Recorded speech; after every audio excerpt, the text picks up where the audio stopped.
Selamat sejahtera saya nak ucapkan kepada semua para penonton sekalian kepada YouTube page saya. Nama saya Dr. Alvin, lebih dikenali sebagai Eczema Doc. Ini merupakan episod nombor 4. Alright, sebelum ni kita ada 3 episod. Kalau anda tidak melihat atau menonton episod tu, anda boleh melihat episod-episod tu. Tolong sharekan kepada Facebook anda, alright, supaya lebih orang boleh mendapat manfaat mengenai maklumat tepat mengenai eczema dan juga untuk meningkatkan kesedaran eczema kepada semua khalayak ramai atau rakyat di Malaysia. Okey, dan sebelum saya bermula, tolong subscribe juga kepada YouTube page ini untuk mendapat notifikasi-notifikasi yang terkini. Alright. So hari ini kita akan bincang mengenai bacterial infection. Now, ini merupakan satu faktor yang saya melihat as a patient dan juga doktor yang kita mungkin tidak memberi banyak priority. So hari ini saya nak memberi priority kepada tajuk ini. Dan ini merupakan satu-satu faktor yang saya tidak menangani masa saya pesakit eczema, dan ini menyebabkan eczema saya menjadi lagi teruk dan tidak diselesaikan. Sekarang of course saya bebas dari eczema.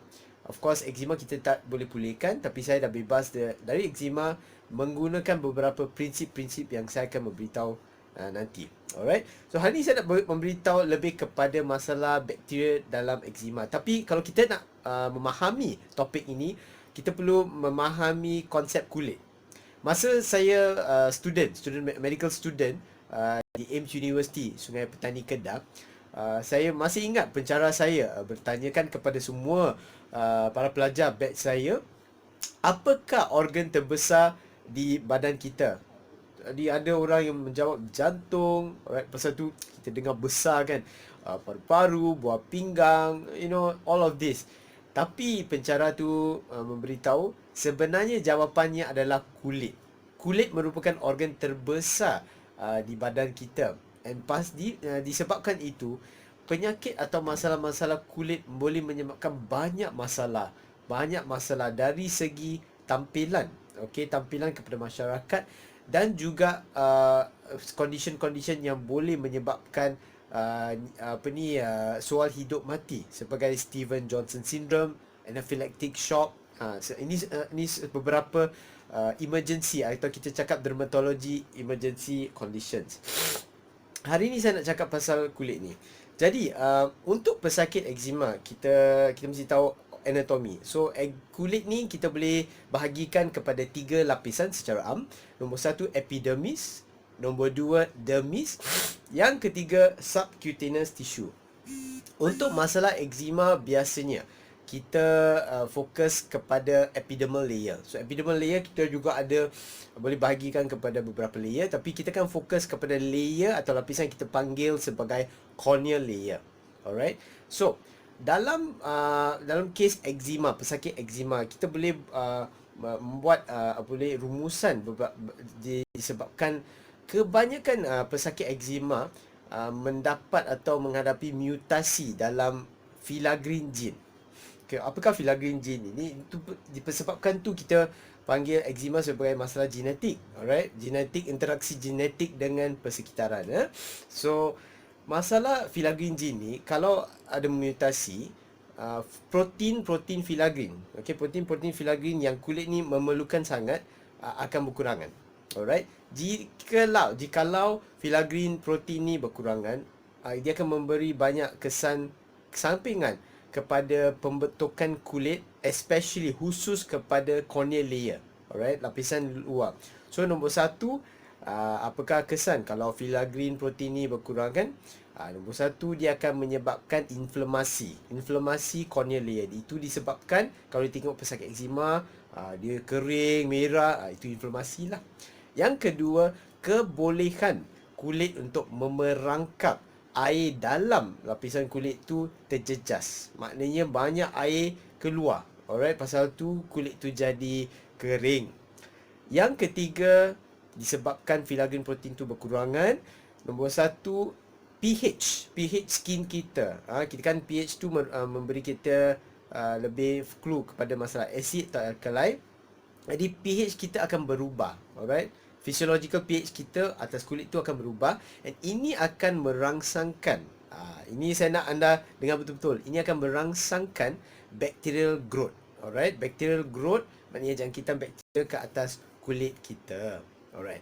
So dari beberapa kajian yang ditampilkan di dunia perubatan, saya memang suka baca banyak jurnal-jurnal pasal eczema disebabkan this is my passion, to help eczema patient. And saya memang percaya sepenuh-penuhnya dengan matlamat saya adalah untuk memberi maklumat tepat mengenai eczema kepada pesakit eczema. Dengan maklumat ni, pesakit eczema boleh mendapat lebih keyakinan, alright, disebabkan masalah mereka kadang-kadang mereka tidak dapat faham apa tengah berlaku dalam badan mereka. Bila dia tak faham, lagi stres. Bila kita emosi, kita stres, kita akan trigger balik flare-ups. Alright.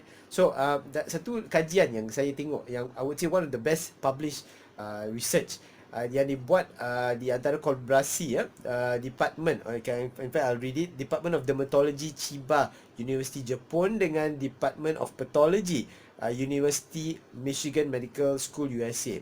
Mereka buat satu case study dan kesimpulannya 90%, dengar betul-betul 90% dari eczema patient yang mereka buat case study tu, mereka membuat kesimpulan ada positive colonization of pathogenic Staph aureus. Maknanya 90% dari pesakit eczema bila dia buat what do you call skin test, mereka dapat tahu ada koloni-koloni bakteria pathogenic Staph aureus ni. Okey, itu merupakan satu kesimpulan.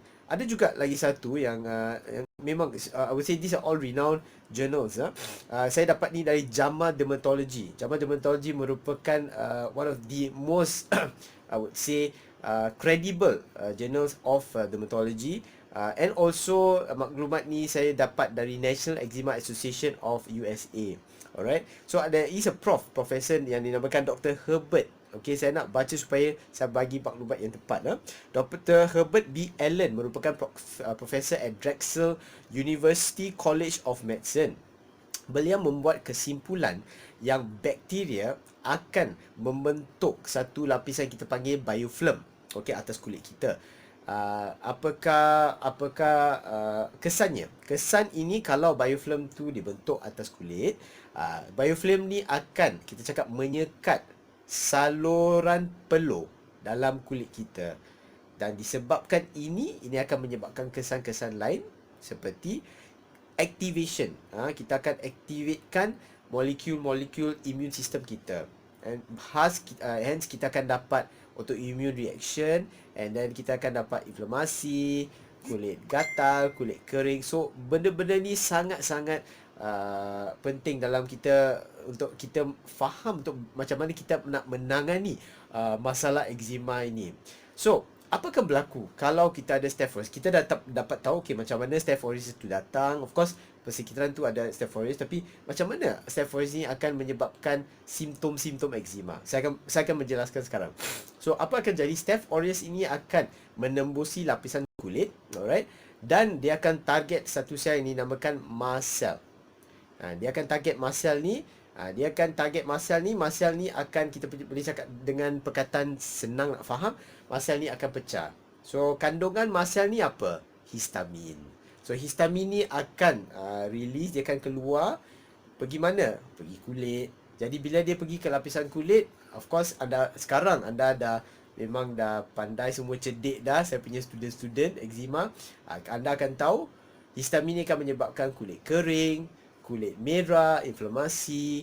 So ini akan menyebabkan flare up of eczema. So disebabkan kadang-kadang kalau kita jumpa Dr. Petaulia, saya pun Dr. Petaulia ya. Jadi kalau jumpa Dr. Petaulia, kita buat krim-krim ni, krim tu, itu bagus, alright.